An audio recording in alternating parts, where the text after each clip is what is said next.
How's the car ride over? No, it was a car ride, to say the least. How fast were you going? Fast enough. Do you know what the speed limit is? I do know what the speed limit is. Okay. It may have been exceeded a few times. Yeah, you came rock. I told Pat, I'm like, he's gonna rock through this door like Kramer from Seinfeld. Yeah. I guarantee it. So that's exactly what I heard you fly down the stairs. Just all heels on those steps, huh? Yes, sir. No brakes. No, There that's it right. is. I think I got. Oh yeah, one more. I gotta do the Instagram thing. Go live.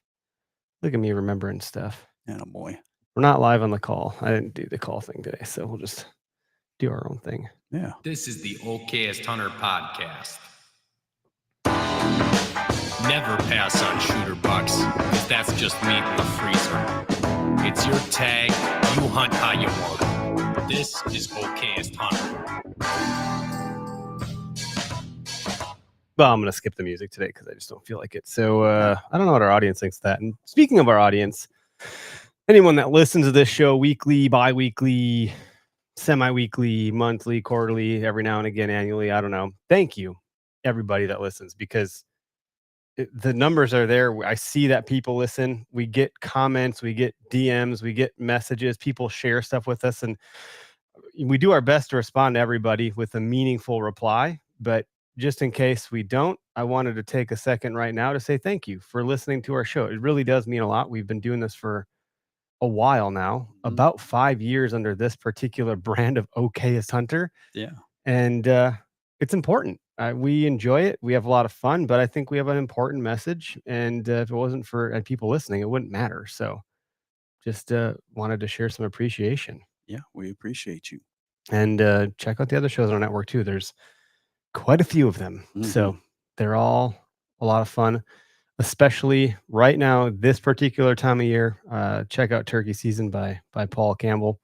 That is a really cool show. We're doing some turkey stuff content shows here, but it's not like Pat's show. So, or wait. You just gave it away. That my brain is Paul. It's the P's that did it for me right there. Yeah. We do have a guest on. I'll bring him in just a moment. Pat is our guest. Oh, just don't pat me on the back because I'm doing a terrible job. We're brought to you by Nosler.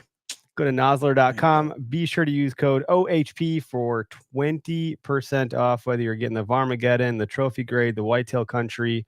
There should be something for pretty much everybody over there for all your needs. They even have, I was showing off the book, the reloading book, which I was like, I've been talking about reloading for like, you don't know this probably, but like, I actually, you might know, because I've sent you a lot of text messages about reloading gear through like RCBS. Yeah.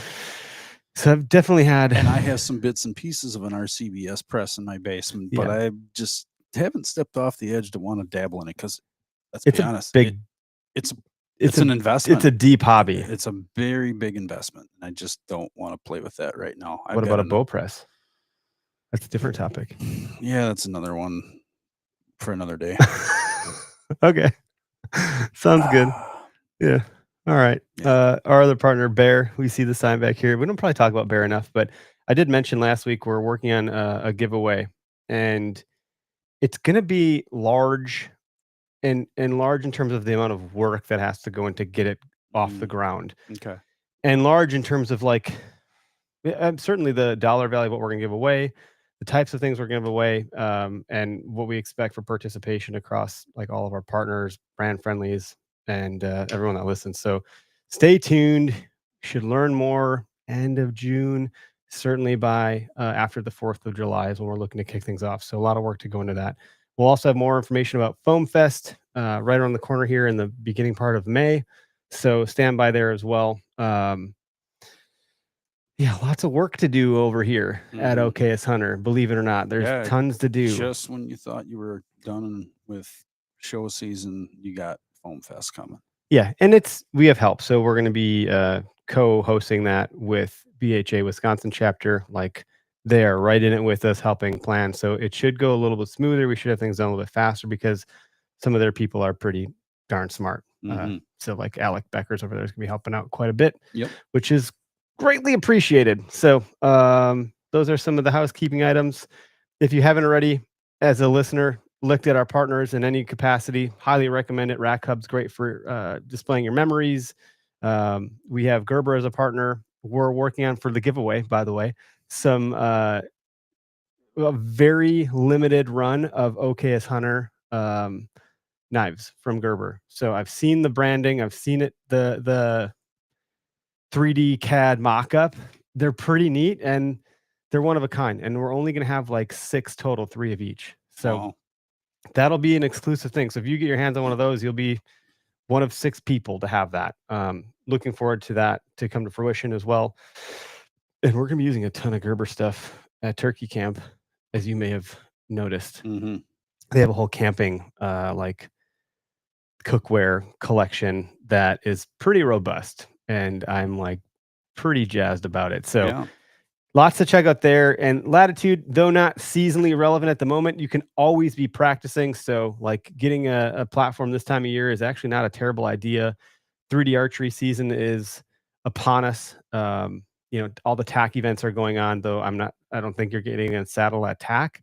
It is just a reminder that this is a great time of year to be shooting your bow. So get your bear, get your Latitude stuff, like go practice and have some fun. That being said, let's bring our guest on. We got Pat Newcomb with Nukem Hunting Blinds on the show. Nukem Hunting Blinds and Pat Newcomb's last name, those sound the same. They're spelled differently. And I just wanted to call that out because, Pat, when I first met you, I was like, oh, so your last name's spelled with a Nukem, huh? Really? I remember that. And you're like, no, dude, it's Newcomb, like Newcomb. I was like, oh, that makes sense. I see what you did there. Play on words. I'm pretty gullible. But yes, we actually pronounce it the same way. It's just Nukem. I don't know why, but kind of growing up, I had a nickname that was Nuke Bomb, kind of all through football and sports. So I always knew I wanted to do a spinoff of it. So I decided to do it with the blinds. Yeah, it makes sense. Well, there's a lot to talk about here. I think. I mean, you have this, before I ever met you, your reputation is just like, Pat is this great dude. I'm going to flatter the shit out of you right now and stroke your ego, even if you don't have one. He's just the most salt of the earth, down to earth, good guy. And we got to hang out at ATA a little bit with our buddy Glenn, and I really enjoyed our conversation. You are someone I think that like is a really good listener, and you ask great questions, and questions that would signal that you're genuinely interested in learning more about someone. And I value that because that's not common. Like, I don't know what values you grew up with, but you got some good ones. So that's my intro of you. I don't know if you, how did you get into the blinds? I know you're an entrepreneur. You have a tree service business. Like, how did this all come to fruition? So first off, thanks for having me. And that is a great compliment. I appreciate it. And that's the Southern boy in me, I think, is you learn to listen and be respectful. To answer your question about how I got into hunting blinds, I grew up hunting from a young age with my dad and my brothers. And I started turkey hunting when I was 11. And that was more of the chase than whitetail hunting because you're, on the move. And kind of into my teenage years, I realized there was a gap in the market. There wasn't something that I wanted as far as a blind, because I don't like the 4-sided with a roof to be mobile because you got to carry chairs and do all that kind of stuff. And it just wasn't my style. So it was kind of one of those things, trial and error. You take what the market gives you, which at that time wasn't a lot. There wasn't the 2-sided, 3-sided blinds that there is today.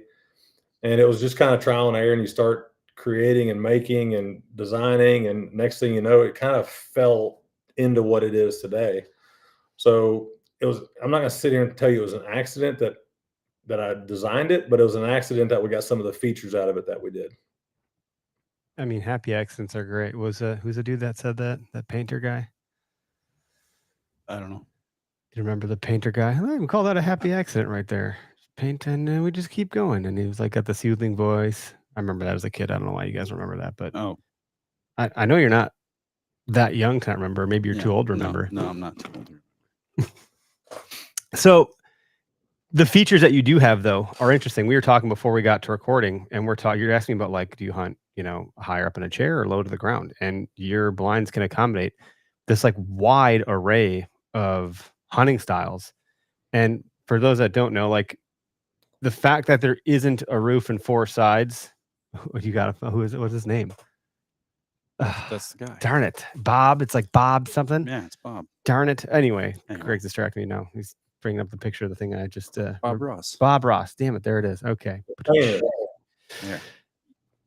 You can shape these things like a teepee really high up and tight, or you can like bring the sides down and it continues to form to the ground. So if you're lower, like just talk about some of the mechanics of it, because it is a grab and go, quick setup, quick tear down, ridiculously quick. I've seen the videos on social that you've been posting. Ideal. It's very ideal. And there's other, like you said, there was happy little accidents along the way that it has other purposes aside from just being front end cover. So take it away. Yeah, so I'll go through it real quick for you if you'd like. For those of you that don't know, or if you take a TP and split it from the top center down, you're left with half of that. It's 2-sided. So we consider it more of a screen out in front of you than your traditional hunting blind. You want to push it out in front of you so you can shoot off the sides or through the windows.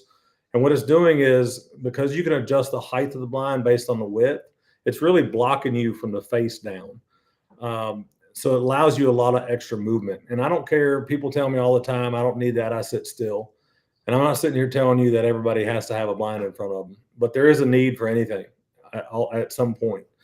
And as we get further into that, I can kind of touch on some points of when you really would like to have it versus, some of the guys that say they don't need it. And then next thing they know, they stumble across it and they want to have it. I can just tell you that there's been plenty of times I didn't have it and wish I would have had it, when I literally am back up to a tree, no front cover, and I've got hens walking and picking at my bootlaces. I can't move. Like there's no, and the gobbler's 20 yards away staring at me. I can't do anything about it. So you get yourself in enough situations where you don't have any front end cover to be able to move just enough to pick your gun up, or, or if you have it ready and you just need to just move left or right a little bit to line up on a shot, you need some front end cover. And I even got in a situation the other day on a hunt that I've never used a blind before for this situation. As I was in a field and I was actually sitting waiting on this bird, because I knew I was kind of patterning him. I'd been fighting him all day. I'd chase him around this farm. I said, you know what? I know he's coming back to this field and I'm going to get him when he does. And he ended up getting with a hen and following this hen around. And he didn't care what I was throwing at him. He was paying me zero attention. And I had a big tripod with me, my shotgun, and I'm wearing a vest. And I was sitting in the middle of a 40-acre field with no trees around me, just behind the blind, because I knew which direction, at least I thought the birds were coming from. And it actually ended up being a hunt where I butt scooted across the field towards this bird at full strut. And I just picked the blind up and I'd set it down and I'd grab my camera and I'd set it down. Then I'd butt scoot and grab the gun and go with me. And I actually ended up doing that within 40 yards of the bird and ended up harvesting that turkey that night. So I'm still learning new things that you can get away with the blind as well. It's like a camouflage reaping scenario. You're not reaping it with a fan. No. You're doing it with the blinds. He's like, that bush just moved? Huh, guess not. Just gonna keep doing what I'm doing. That bush just moved. I was surprised by it, but yeah. So when we designed it, I wanted something lightweight that you could set up anywhere. And the way it's designed, when you widen it out, the lower the windows go, the wider you take it. So the regular size, because we have 2 sizes, you can sit on the ground with it to like your low profile seats. And the XL allows the hunter to sit up in a chair, or you can spread it out down to the ground. And we started the company with just one blind, and the market very quickly came to us for a taller version. And that's why we ended up going with an XL model. So we meet the need for any kind of hunters. You can do a 1-pole breakdown. You can roll it up and you're on the go. Or it comes in a carry bag that's just 3 pounds, and it's similar to like a folding chair. And you can take it from the carrying bag to a full setup once you've done it a few times in 20 or 30 seconds. So no matter how you hunt, it's lightweight, it's easy to set up, and you can get away with a lot with them. I know when I had I have one from you, and it's like when I got it, I immediately set up my living room, right? Because that's just what we do as outdoorsmen. You get a new ice fishing shanty you set up near a garage or living room because you just got to play with your new toys. My kids were like, "This is the coolest thing in the world." They were like starting to play like army dude things. The boys are shooting each other, using it as a shield. So just just having it in the home was pretty fun.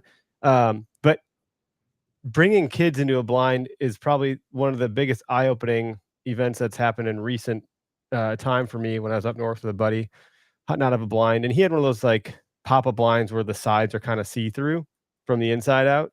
Um, but the teardown setup, though not terrible, certainly not as fast and nimble as what you have.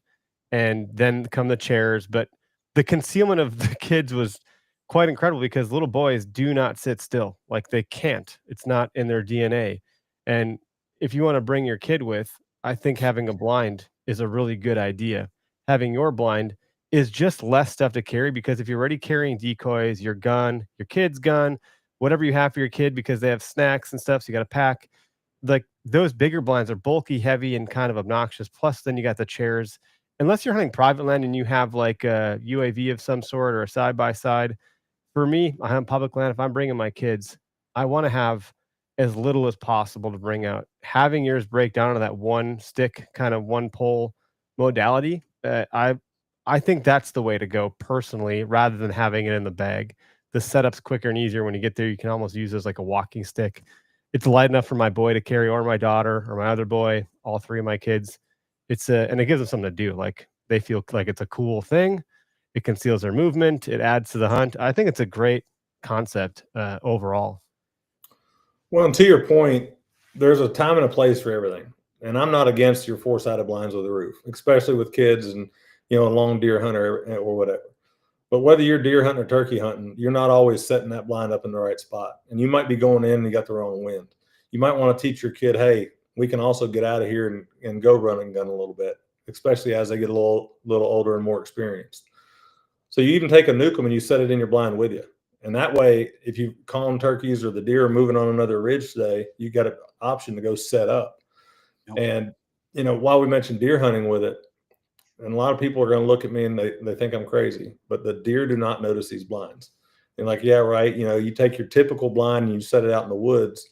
Most people like to put it out a month or two ahead of time to let the animals get used to them. But you don't have to do that with a Nukem blind. You take it in and out with you when you want to go set up, and you will have animals walking right up on you because I think it's the low profile shape and just the way it sits with a tree or bush or whatever. You can get away with a lot because these things don't see them. Yeah, I've heard you tell me that you do a lot more for deer season than turkey season, shockingly. And the run and gun, if you're doing a ground and pound kind of look at these terms, run and gun, ground and pound. If you're doing that kind of style of hunting, this is just another tool in your tool belt. Much like you don't always need to use a saddle. Sometimes you need a tree stand. Sometimes you want to do a hang and bang versus what do they have a name for saddle hunting yet like that? A saddle, a sat. I don't know. Probably do. I'm not cool I'm enough sure to know there's some this stuff. slang terms for it that should make probably one aren't up. so nice, but no, hunting from the ground. I mean, that's where it all started, right? Yeah, and so having that concealment, like I hunted from the ground. I got plenty of places I could try a Nukem blind out and probably succeed. I mean, that one farm, I don't have a whole lot of trees. If I hunt those same 3 trees, those deer know You're that, right. there's enough human scent around them. Yep. Where having a blind like that, be able to move to the field edge, into the cattails off the field, into the little patch of oaks or whatever, I can move Well, you wherever I had want. pretty bad luck with the traditional blind. Yeah, I think something like this might awful. actually serve you really well. Yeah, it would, because I'm not worried about tagging my limbs on the roof. Mm-hmm. And making it sound like there's a big explosion in the That guy in a little coat syndrome in that thing. Yeah. You got some room, but that concealing of movement, or even having the ability to draw back. If you got your bow, you can do that without drawing attention to yourself. Yep. I mean, these are all the benefits of a blind, and then some. The fact, Pat, that you mentioned you could bring it with you in your traditional blind, so you have a backup plan for if the birds flank you in some way, shape, or form. Like you can go make turkeys. From what I've learned from Matt Strime, aren't, and this is probably more common knowledge. I'm just sharing where I got it from, but nature, they're not designed to come to you. They're designed for the hens to come to them. So in the case where they're not going to come all the way and you need to go make a move, I think this is a really great concept. It allows you to get away with a little bit more. Well, and sometimes when you're turkey hunting, you don't even have to move that far. To your point, a gobbler is not designed by nature to come to the call. He is gobbling to get the hens to come to him. So sometimes once you've been stubborn with him and you're not moving and he decides to close that gap, you hear it all the time. You hear people say, I had him, but he was at 80 yards. He was at 90 yards. That bird wouldn't close in. Sometimes all it takes is you grabbing the blind. You don't have to break it down at this point because it's a stake-free blind. So you don't have to stake it down. So you grab it, you move over 20 feet sometimes. You just let that gobbler know that you're real because you moved places. And a lot of times that'll make him close that gap and get him in shooting range for you.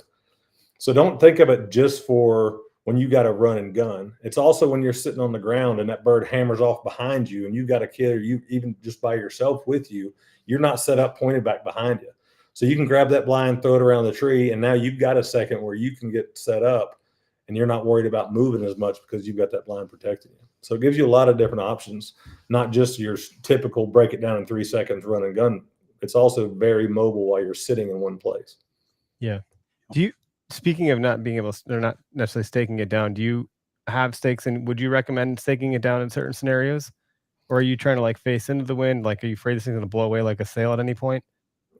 I'm not going to sit here and tell you it won't blow off because I've had it blow over or whatnot. But in your typical hunting conditions, most of the time, the ground foliage, leaves, grass you're sitting and everything else holds it just fine. It's really only when that wind is coming, a heavy wind from behind it's when it's going to blow. Mm-hmm. But I don't even carry stakes with me because it happens that few times when I'm hunting. And if that ever happens, I'll grab a stick or something laying by and I'll throw it on the edge of the blind, and that's enough to hold it. Because most of the time when the wind blows, it sits still. And if you're facing into the wind, like you mentioned, it's not going anywhere. How many years has this been around? When did this come to market? So we launched it was 4 years ago this year. So we're just 4 years in. It was 2021. So it's kind of in the midst of the COVID era stuff.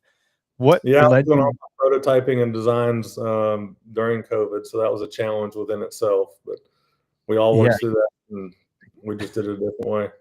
You know, we're dealing with the whole different onset of issues, but you've had your like run of it here because when I know when I was talking with you at ATA, you were talking about, I mean, where you're from, you being a Southern boy, as you mentioned, you were right in the heart of that hurricane that came through last year. Is that right?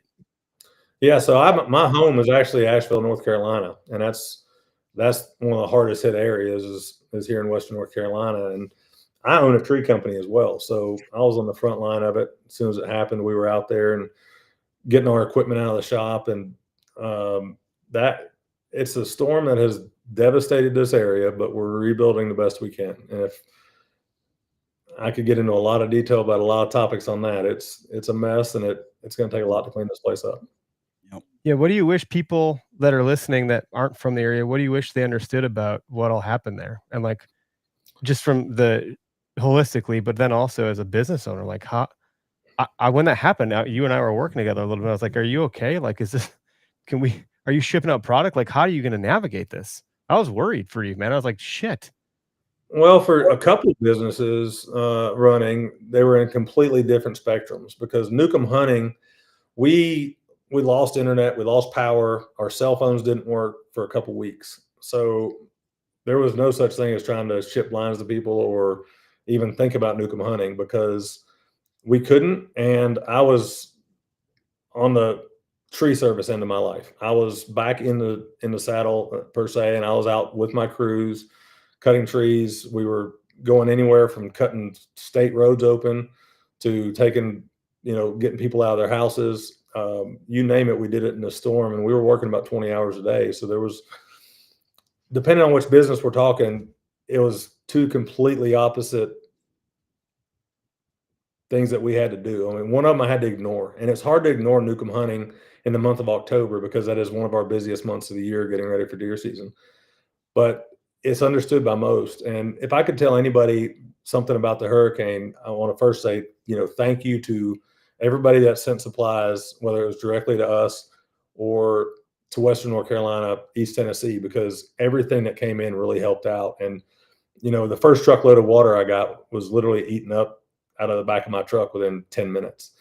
And it was the little things that people thought this might not help really helped our area more than you would know. And we're out there on the front line. We didn't even see a power truck for the first 5 or 6 days. And as far as my company, we're very fortunate. We're a good sized tree company in Asheville. So we have our own fuel tanks and everything at our shop. So we were able to operate once I got all my guys and employees in.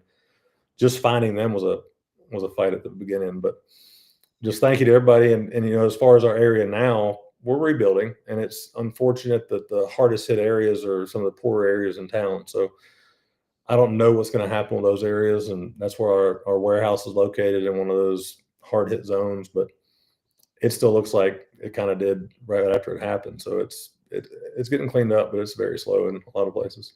It's fascinating how fast people that aren't central to these things that happen can forget about them.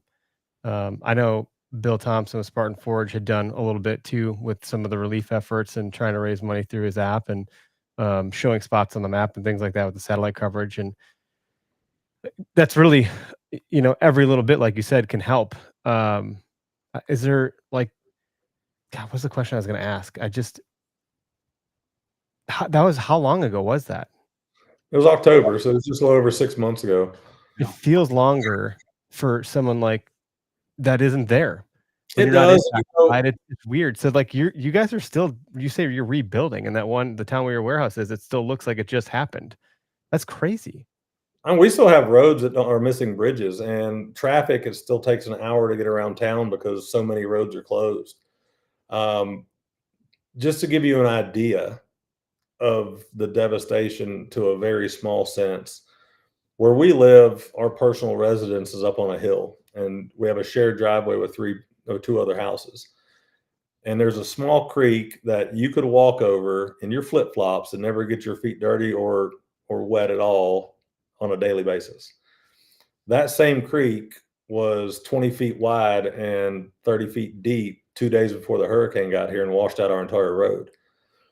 So what the difference was, and yes, I will never look at another natural disaster anywhere the same, because now that we've been through one, they're different. But the difference is, if you want to make a difference that happened to Western North Carolina, is we live in the mountains and we're not prepared for flooding. We don't get flooding. We don't have flood insurance. It doesn't exist. So when you start having rivers overflow and literally wipe out the whole parts of town, and flood hundreds of homes, there's stories around here that people have told about getting rescued out of their attics and all this different stuff because how fast the water rose. Nobody was expecting it.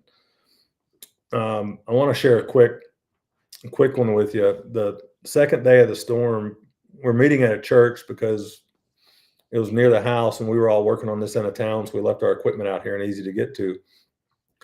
One of my employees comes up to me at 6 o'clock that morning. He says, "Boss man, you got any 32 britches?" I said, "Does it look like I wear a 32 pant?" Pretty fit. I don't know. And we kind of left it at that for a minute because just chaos and work kind of got busy. And later on that day, I asked him, I said, "Hey, what do you need? What do you need some pants for?" He said, "Well, my father-in-law." I said, "What's going on with him?" He said, "Well, he woke up the other night and he felt like he was in an airplane, like he was moving, but he wasn't." And I said, "Okay." And he said, and then he realized he was in his house, but he was floating down the middle of the river. Oh boy. Holy shit. Exactly. And I said, "Well, so what did he do?" He said, "Like anybody do. He grabbed 2 couch cushions and jumped in." I said, "Well, first off, that's not what anybody would do, but okay." And when he got out of the river, they figured out he was about 9 miles from where he started. Wow. So exactly, lucky to be alive.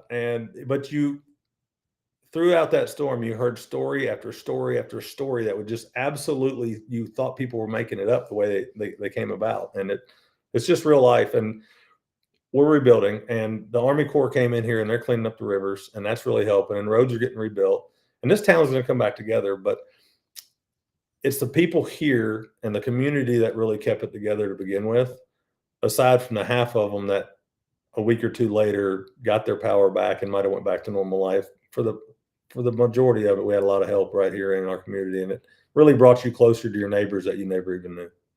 Yeah.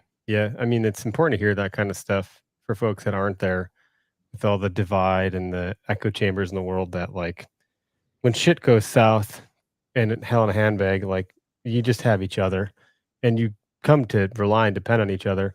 And if I recall, didn't you say your kids were like, were they making cookies for the community, or what were they doing? So my kids, I've got 25 employees that work for me. So my brother, luckily, all the roads were kind of closed coming into Asheville right afterwards, and we didn't have cell phone service. But one of the guys that worked for me, I had his cell phone, and there was a place I had to go fill my in-laws' generator up every day because they're handicapped. So every time I went out there, I could take a drive and I could get cell phone service. So my brother was able to man a route up here. And within 2 days of the storm, he brought a big truckload of food and water and supplies for us. And then the next day he came back with all the stuff we needed for work and the generators to send home with the guys and just the stuff to be able to make my guys' families live while they're working. And I had guys with trees on their houses that were still working for us, just knowing they wanted to help out. But because of that, we had all these employees and there's no restaurants, there's no gas stations, there's nothing open. So my wife, Robin, and both my kids would wake up every single morning, and before I left at daylight, they were prepping food and getting it ready. And then they would come, I'd tell them where we'd be, and they'd come with breakfast and lunch every single day and feed all my guys, and usually show back up with dinner. And so they were cooking as much as they could and giving it out. And then after they brought it to us during the day, they were going to find, churches and everything else that they could help out with. So for my kids, they lived a completely different storm than a lot of kids in our area. I know a lot of parents that told us that they tried to shelter their kids and they didn't want to show them the devastation. But I was on the other side of that. And I think it's good for kids to see what kind of happened. And, there's no hiding God, and there's no hiding what happened. And why should you when this is the same group of kids that already went through COVID and they've already done all this, and, let them learn from it and let them see what it takes to survive when something like this happens. And Dad's no longer the crazy guy when I've got 10 propane tanks and 5 fuel jugs in the garage. You're learning. Oh, that's a good one right there. Keep stock, man. Yeah, that's powerful stuff. And I remember our conversation, like I'd mentioned, that I appreciate the way you have and hold conversations is quite different than a lot of people in today's age, for whatever that's worth. And that's maybe something to say about the hunting community in general. I think we bond pretty heavily, pretty quickly, pretty deeply over a shared interest and a common bond of what we like to enjoy outdoors. But hearing some of that stuff I kind of rocks you to the core a little bit. I mean, we're in Wisconsin. We don't have a lot of that stuff going on here, much like you hadn't ever had that going on in your area either. Yeah. And just yesterday, there was like some crazy, like record-breaking tornadoes that were supposed to be coming through. And it was like, are we going to go sleep in the basement tonight? That kind of stuff. And I don't know what would happen if it ever got so bad. I hope and pray that we never go through something like what you had gone through. But as a business owner of 2 businesses, like navigating that and knowing that your warehouse is getting, flooded and wrecked, it's like that could take some people out. Like that would be enough to kill most businesses. But 6 months later, we're on a podcast talking to you, Pat. Like that's pretty special. And it seems like you're doing pretty damn good. And gosh, I'm willing to bet it has something to do with the fact that you're a pretty good person. And not because you are pontificating being a good person. I think it's just part of your values. You mentioned like you can't hide God. God's a part of it. And there's something to, you're not Amazon. You're not going to get, the product the next freaking minute. And you're a real person doing real things with the real idea that you're bringing to life. That's something that I think is to be celebrated. It's hard. Business is like really, really hard. And bringing a product to market is also really, really hard. Not to mention there's bigger players out there, bigger fish. They could just gobble some of us up. Like it is. But as far as a whole, and I didn't know this before I started working in the hunting industry, and it as well. As a whole, this industry is made up of so many little guys. Now there's your big companies, don't get me. But if you want the new and innovative stuff, most of the time you got to go to these shows and you got to see this stuff that's coming out. And it's not always your big companies doing it. But it is hard. It's hard, especially coming from cutting trees for a living and knowing how to market in a town to jumping into the hunting industry feet first and knowing nothing about it. And I knew nothing about retail, and I knew nothing about fabric, and I knew nothing about stitching and all the kind of stuff it takes to do what I'm doing. But it's worked out. It's worked out, and it's working out. And we still have a long ways to go. I mean, by no means am I sitting here saying I'm living the dream right now, because I'm working my ass off. But I'm working on it. And Glenn, we hired Glenn, and Glenn's been a big part for me of helping us as the director of Nukem Hunting, and really getting us on a right path as far as where we need to go, because he's been in the industry so long. And we have big things coming into 25, especially into 26. So we're gonna continue to grow the brand, and we're not coming out with so much new stuff, but we got some big players coming on board and some big stuff we're gonna do here in the next years that I'm pretty excited about. And right now it's a pretty simple thing. It's a regular blind, and it's an XL blind, and then we sell the double up panel that you can make your double up system out of. But it's all built off that core of light, easy, mobile, that anybody can hunt with. And that's what we're going to try to keep the company. But we're starting to make some pretty cool stuff, and people like the hats and the apparel, and we're starting to get that going. And we're going to grow it where we can, and we're going to have a lot of fun while we're doing it. Yeah, and your patterns though too. You have a lot of different, like you got two right behind you on screen. For anybody that's listening on Spotify, you can flip to video mode when this is live in podcast land. Anybody watching live can see it, and anybody on YouTube watching can see it. But like you have one that looks like it's got a bit of a ghillie suit on it with some leafy material. The other one's more of like a bottomland camo. You have some Aussie oak patterns, like I don't know. So we're exclusively in Aussie oak now, and the flat panel is the Obsession, and we also have that in the Habitat for your waterfowl hunters, because the double up system makes a panel blind if you want to have that kind of hunt. But the leafies have really taken off, which is a 3D leafy, like you mentioned, like a ghillie suit would be. We came out with those, I don't know, a little over a year ago, and they're the ticket, especially in the whitetail woods. That really fools the whitetail's eye. But the 3D effect just makes our blinds absolutely disappear. And we have those in 3 different patterns as well. We have it in the green leaf, the Obsession leafy, and Mossy Oak's new pattern, the Country Roots. So we got it, whether you like spring, fall, we got the pattern for you. Yeah, disappear is a good word there, because it adds, it's already a bit 3-dimensional or whatever, and then you 4-dimensional. What am I? Forget me. But then you add that leafiness, it's like, holy shit, yeah, it really gets kind of lost. I mean, if you haven't followed these guys on Instagram, I mean, certainly do if you're listening, and you can kind of see this in its natural habitat in use. I imagine you're getting tagged in a lot of videos right now too, or like photos of people tagging birds. It's got to be like, are you getting people sharing a ton of stories with you? You got so many really good stories you can share, whether your own or others?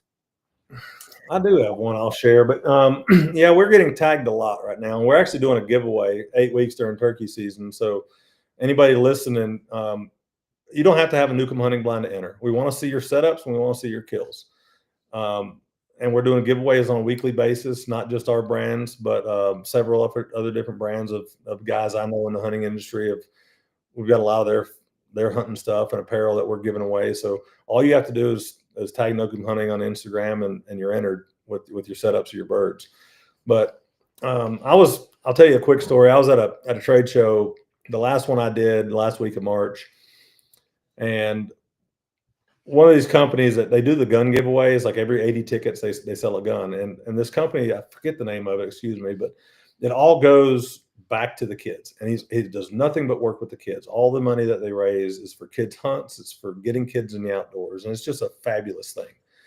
And ever since I met him, I've always worked with him. I've always bought raffle tickets from him. I've always donated blinds to him, and it's a piece of my heart, because I love hunting with kids, and I love getting people in the outdoors. That you don't have to be 10 years old to learn how to hunt. If you're 30 and you want to learn how to hunt, I'd love to share some advice or talk with you about it. Whatever advice I can give you, I don't have a lot, but I'll try. But he said a gold kid was coming in, and that basically means that his father was lost in service, and he was coming in to hunt with them the next day. And one of the call companies was there, and he was taking them out, and they asked me if I'd donate a blind. So I did. Well, 12 hours later, we're at the trade show, and they can't wait to tell me the story, because they've already been out hunting Saturday morning. and the kid is sitting there, and the bird's coming in just hot, gobbling every step that they made it sound like, and it's at 30 yards, and the young man looks over and he says, "Can somebody hold my gun?" And they're like, "What?" And he hands the gun to him while he turns over and starts throwing up. So he was so nervous, he got worked up. He started puking because he was so nervous the bird's coming in. So he gets done puking, gets the gun back in his hand, and then he busts the turkey. So it wasn't a hunt that I was on, but it was a pretty special one that we were somewhat involved with, and I thought it was awesome. And that's what it's about. It's about getting people in the outdoors. It really is. Great. Have you done some mentored turkey hunts? No, I've been asked multiple times. I just haven't been able to work it with my work schedule and things, but I've had. I thought you had done some in the past. Maybe it was whitetail. Did deer and I was working during turkey season. Yeah. Well, in a perfect world, that would be nice, but we don't live in a perfect world. At least I don't. I know.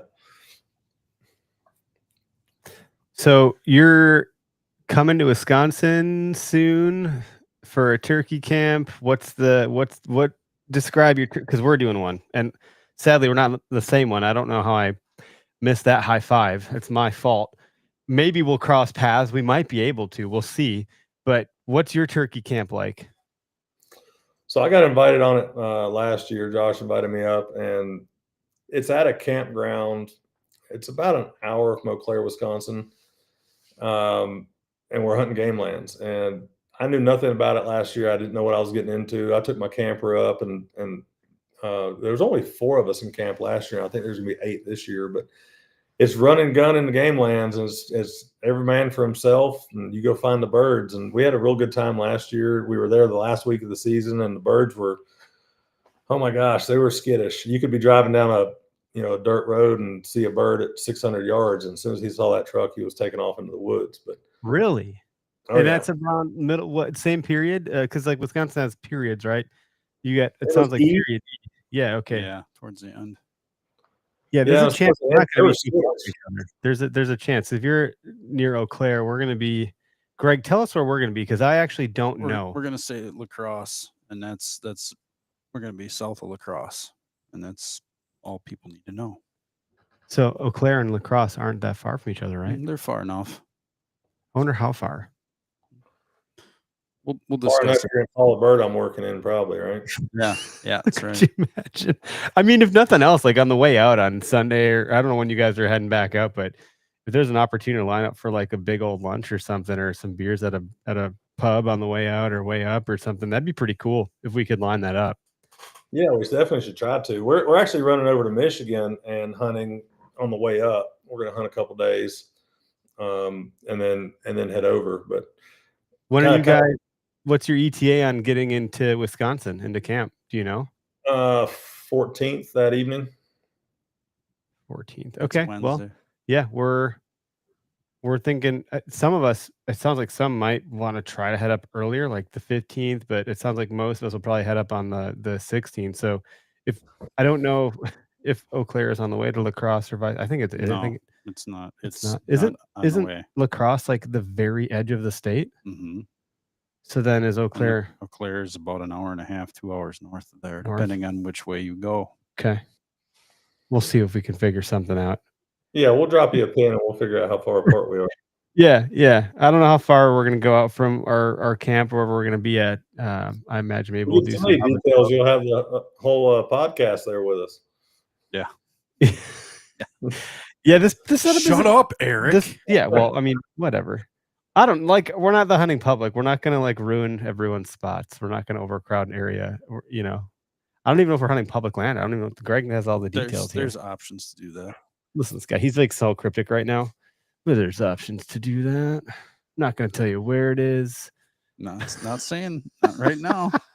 I'm really enjoying. You guys have pretty good groups when you go. A couple of you go together. How do you guys work? My first time doing a turkey camp. It just kind of materialized. I think it'll be like groups of 2 or whatever. I mean, we got Keegan the cameraman, and maybe another. It sounded like you might have somebody else lined up to do camera work too. So maybe, but if there's four of us up there, and cameraman can't divide himself in half. So Keegan's pretty good. You never know. Yeah, you never know, Keegan. He could just bounce I know. around. He's handed us some gear. Here, this is what you do. Press the button. Yeah. Yeah. Yeah, he did a great job on the Oregon hunt. That's turned out pretty darn good. Mm-hmm. So when we were leaving that hunt last year, we kind of got our butts kicked, and I missed a bird, and Josh had killed a bird real early, and Bobby hadn't even killed a bird yet. So we were kind of on the last day, and Bobby was still out hunting. I had a 12-hour drive that I had to get back for. I told my daughter I'd be back for her big soccer tournament that weekend. So good for you. That's good to hear that you're doing that kind of stuff. That's a big deal.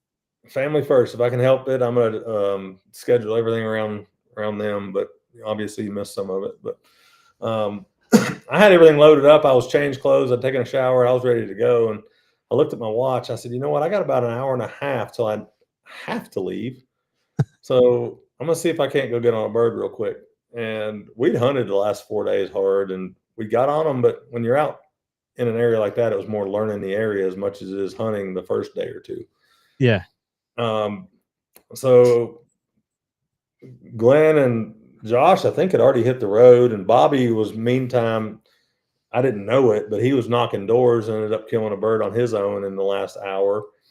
So I parked at these game lands, and I just jumped on my e-bike, and I figured, you know what, I'm going to ride around and yelp a little bit and hit a couple of these spots and see if I can work a bird. So I'm going up through there, and I hit every spot I can pull off where I thought there might be birds. And I got to the last one, and I said, you know what? I got to get back to the truck in about a half hour to be able to give myself enough time to get home. So I sat down, and that was the end of my turkey season last year. And I sat up against a tree, and I just, sat there and kind of reminisced for about 10 minutes to myself, and, thanked the Lord for a good season, and went through like everything I had. And I said, you know what? It's been a good one. I got skunked in Wisconsin, and it sucks we are eating tag soup, but we're going home. And now I'm riding that same trail back, and I'm just kind of soft yelping, just on my bike, going real slow, just kind of giving a little turkey sound here and there. And I make it to the very last curve before my truck, and this bird hammers. I mean, he gobbled so loud, he had to have been 20 yards from me, it felt like. So I knew I had to make it quick. And I had my daughter's little 410 across my back on the bike, and I threw the bike in the ditch. I grabbed the 410 and I sat down. And when I shot that bird, the wheel was still spinning against my back. What? That's awesome. So those e-bikes pretty quiet then, or what? Like, is that what's they're just not making much noise?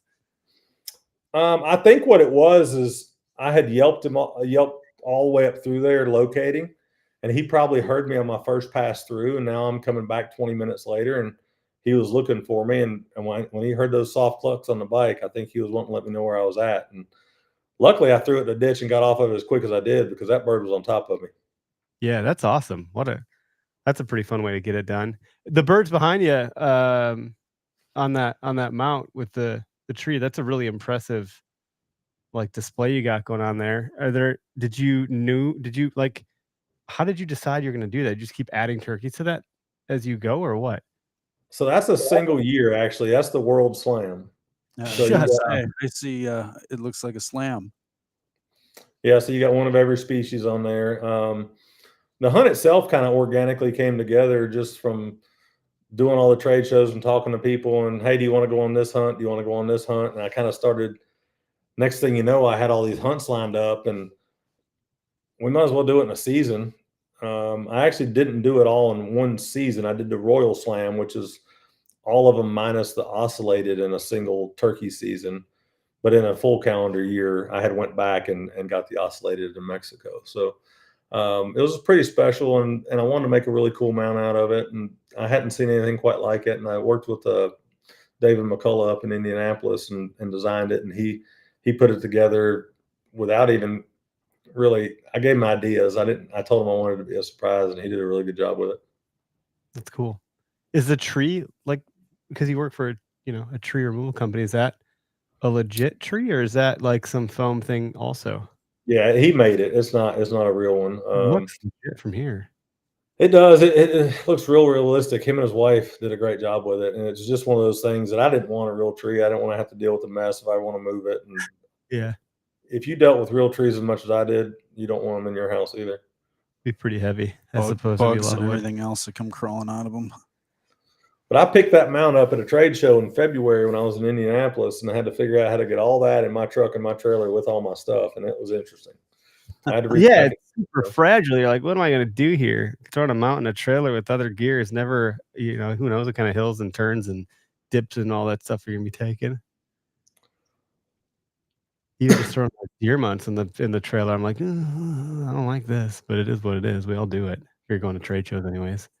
But it was pretty special. It got me to. I never traveled a lot for turkey hunting before Nukem hunting. I hunted all the states around me. I'm only about 20 minutes from Tennessee, so I grew up hunting North Carolina and Tennessee and South Carolina and that kind of stuff. But I was never the traveling turkey hunter that I've turned out to be today. And there's such an addiction to it. I know you guys are more into your whitetail hunting than turkey hunting, but something about being able to go out and get in the middle of a piece of property you've never seen before and be able to, chase an animal and come away with a gobbler same day or next day in a couple day period. You can't usually do that with a mature buck as easy as you can a whitetail. I mean, as far as you can a turkey. So that's the drive, and I think that's what's got people doing all these 49 states and that kind of stuff nowadays, because it is addicting. It's pretty cool. What state stands out to you in your mind and why? Like, I'm not going to ask you if you have a favorite because I think that's a bullshit question, but like, is there anything that like sticks out as like, man, I really like the culture or this restaurant or the terrain or the smell of the vegetation there was? What stands out to you in which state and why? South Dakota. So I've whitetail hunted and I've turkey hunted in South Dakota. And if I had to pick a state, I'm not your state traveler. I haven't killed in 40 states. I've done a lot, but not that many. I mean, but South Dakota, I've hunted in the mountains, in the Black Hills, and I've also hunted kind of out on the reservation, and just the difference in terrain, but everything about it. When you're out there like we were on the Rosebud Reservation, and it's real grassy and you can see miles, which I don't get that here. We see views for miles and mountains for miles, but you can't spot a bird a half mile away here. And then all the bottoms were wooded. And then you go to the Black Hills and it's mountainous hunting, and it's just the state in general. And I've pheasant hunted out there. It's beautiful. I would never talk my wife into living there by no means, but it's definitely a state I want to go back and hunt again, because whether it was whitetail or turkey, I enjoyed it. You've been there, Greg? Not to hunt. What'd you do when you were there? You've done some pretty cool vacations. Family vacation. Yeah. Just wandered around. It was, summer. So you want to hunt. Well, yeah. There's always a want. We always got a different eye towards things when we're on vacation as hunters. Got to have time though, and if it means family vacation time and not hunting time, then it's going to be family vacation time. That's the priority always. So call that a scouting mission. Yeah. There's opportunity everywhere. You just got to take advantage of it and have the time. Yeah. Can you mule deer hunt there? You can in South Dakota. Yeah. I mean, there's places to mule deer hunt, but they're fewer and farther between than what they used to be. Yeah. So whitetail would be more preferred. Yeah, the turkey thing's interesting. It's starting to click a little bit more for me. Not the ability to successfully turkey hunt. I mean, the concept of turkey hunting. It's starting to like click a little bit more. And some folks have challenged me a little bit. Like, I'm still not as hyped about it as whitetail, but I can see the allure a little bit clearer as of late. I've started to understand a little bit more of it. It's pretty neat. Paul's podcast helps too. It's pretty neat to hear how he's talking about it. And I guess have you listened to his? Have you listened to Turkey Season? Yeah, I've listened to every episode that he's ever put on. I love Paul. Love his podcast. He does a great job with it, and I meet up with turkey hunting, so it's my thing. I can't get enough turkey hunting podcasts. I love it.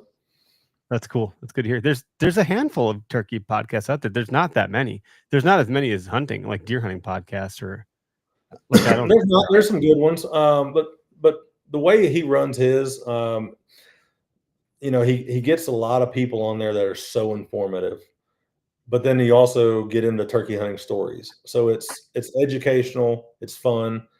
When you quit learning about the wild turkey and you think you've got them mastered, I know you're wrong, because they're going to teach you something every single day. And if you Yeah. can't take something away from a story that somebody else tells, whether it's an avid hunter that's out there in the field every day or somebody that's hunted for a week, you can learn from both of them, because the wild turkey will stump you time and time again. We had one absolutely beat us to death today. I cannot wait. I got to get back to work tomorrow, but I'll go back to him on Thursday morning. And he just outsmarted me. And they do that. And that's what I think the drive for it is so deep with me, is it's a bird with such a small brain, and they're stupid as can be one day. And people say, yeah, you want to hunt a turkey? Come hunt my house. They're all over the place. They're that kind of dumb, beating up your car door. But when you go out in the field with them, you call them to you, or you get out there in their area, it's a completely different bird, and they're going to outsmart you more times than you're going to outsmart them. Yeah. At what point does the gobble go from this like awesome mythical sound you're hearing that's getting you fired up to you hate the gobble because you're like, oh, you piece of shit, you really got me good. I don't mean you hate it like you don't genuinely hate it, but it's like the beginning of the day. It's a sound of promise. The end of the day, if you've been outsmarted by the bird, it's like it's mocking you. Well, it's always the FU gobble that he gives when he's leaving, he knows he's leaving, and he gobbles to tell you he's leaving. Does that gobble sound different? Does it actually sound different? It's a little quieter because he's heading away. Exactly. Yeah, because he was at 30, 40 yards. One wing finger as he's walking away. You can hear and that's just that last one for him to tell you, I got you this time, buddy. The fish that gets off the hook and frickin' splashes anyways at the end. It's like, that was a fuck you splash. Yeah, he's giving you the fin as he swims away. It's just like the whitetail. They take a couple bounds and they blow at you and then run off. Miss me. Yeah, I mean, you're going to have your own addiction to all of it. And don't get me wrong, I love whitetail hunting, but only because it's not turkey season. Oh, interesting. See, so if Matt were here, he was on the show last week. I think that was last week. We drank the chicken cock white double oak bourbon over here. He's a musky guy. And so I think he's got to battle that. And then we got Tyler, who does the Up Duck podcast. And he's like, ooh, it's duck hunting season. I'm like, what is with you guys? Fishing and duck hunting instead of killing a deer? You got to be kidding me. Now, you can kill turkeys in the fall. I've bought tags. I've never done it. I've shot one. I can't imagine it's anything only like because the spring. A flock came right in close by, and I had the shotgun, and I just took care of business. I think that's how it would go. It would just be like if it happens, you could capitalize. It's not like spring hunt at all. You're not getting. Well, the guys that go out and do it and they want to fall hunt, some states you use dogs. Others, you try to find the flock and then you bust the flock up on purpose. Right. And then once you bust the flock up, that's when you sit and call them in. So it is a completely different hunt. It's not spring turkey hunting to me. I haven't done it a whole lot, but I'll give it a try again if I ever get it around here. I haven't traveled for it. I don't have the knowledge in other areas to know where to go fall turkey hunt like I would spring turkey hunting. Yeah, I have no knowledge. I'm really excited for this turkey camp thing, just because it sounds like there's a bunch of us going and into an area that none of us have really hunted at all, I don't think. So we're all going together, doing something new we've never done before, and could be sort of a tradition. I'm not sure. But I'm really looking forward to it. And I think we'll have, I mean, geez, I hope we hear some gobbles if nothing else, or get visuals of turkeys if nothing else. I mean, anything after that's going to be all, bonus. So not sure. I had an old fellow tell me one time in South Carolina, we were down at Jarrett Rifles. They've got an area you can hunt down there. It's called Calvin Plantation. And we were down there turkey hunting, and there was an old guy sharing camp with us. And every night we came in, he was just the nicest older man, and he'd make dinner for me and my buddy. And after the first day, he said, yeah, I didn't get to see anything today. And then the next day he said, I got to hear one gobble. But he said it best. He said, I'm blessed to be in the woods, and that's a good day. He said, if I hear a bird gobble, it's a great day. If I get to see a turkey, it's absolutely fantastic, and it's the best day. And he stopped right there. And my buddy Tim looked at me and said, what happens if you kill one? He said, I don't know, but it's going to be awesome. I'll tell you when it happens. Oh, it's great. Cool. Where do people find Nukem online? Where should we direct people to go? What pattern? So our website's nukemhunting.com. That's where you can go on there and check out all the blinds and apparel and products there. But if you want to find us on social media, we are most active on Instagram. We are at Nukem Hunting on everything. We are on Facebook and TikTok and all that. But as far as commenting and talking directly, I do a lot better with Instagram than all of it. We were talking before we got on air, and it's just so hard to keep up with everything. And then as far as on Instagram, I'm also Pat Newcomb at Nukem Hunting on Instagram is my personal page. What do you post on your personal? Anything worth following there? What should we expect out of that one? Some tree stuff. You said I'm a nice guy, so I don't know. It's pretty hunting related as well, just because that's my nature. No, there's no tree stuff on there. That's got its own page. And as far as I'm a hunter and I'm an outdoorsman, and I'll slip some family stuff in there a little bit, but for the most part, I keep my social media for business. I never even had it before Nukem Hunting, and I don't take a whole lot of pleasure in social media outside of the hunting world, to be honest with you. Yeah, it's a beast that'll eat as much as you can feed it, which it can get fatiguing and exhausting at times. So it's one of those things that I don't know. It's a great thing. It's a great tool as a business owner to have the ability to get free marketing, because as long as you're willing to post, a share of an audience is going to see it. And it's not going to cost anything but your time to do it, short of doing ad spend and all the other stuff that Glenn's probably running for you over there. But yeah, some days you're like, I don't want to post today, and you don't have to. And people can reach out to me directly. I get a lot of phone calls. I get a lot of questions. Sometimes people just want to call and tell me a story, so I'm okay with that too. I had a young man that I met in a parking lot, and I hand delivered him a blind about a month ago, and he'd never turkey hunted a day in his life, and he'd heard me on another podcast talking, and he decided to go try it. And I gave him a few pointers and looked at some maps with him, and to his luck, the first time out, he killed a turkey with a bow. So he was calling me. I was in the woods talking to him that day because he was pumped, and that's what I like. That's cool. That's what I like. I like whether I'm at a trade show or somebody posts or somebody calls me and they want to tell me how badass the blind is and how it helped them today. And that's what I'm in this for more than I'm in it for selling the blinds. I'm in it to network with people and talk to people and get to know you guys. And that's what's fun, is everybody out there, whether you're buying our blinds or I'm seeing you at trade shows or Eric, we're having dinner together. That's what it's about. You betcha. Now, thanks for making time tonight. And sounds like you're in the turkey woods earlier. You're going to get back out the day after tomorrow. It'll be Thursday. Good luck when you get back out there again. Hopefully you catch up with a bird that outsmarted you today. And if you do, I hope you send me a text picture of it. I'd like to see it. I will. Wish you luck. And everyone that listened, check out Nukem. And I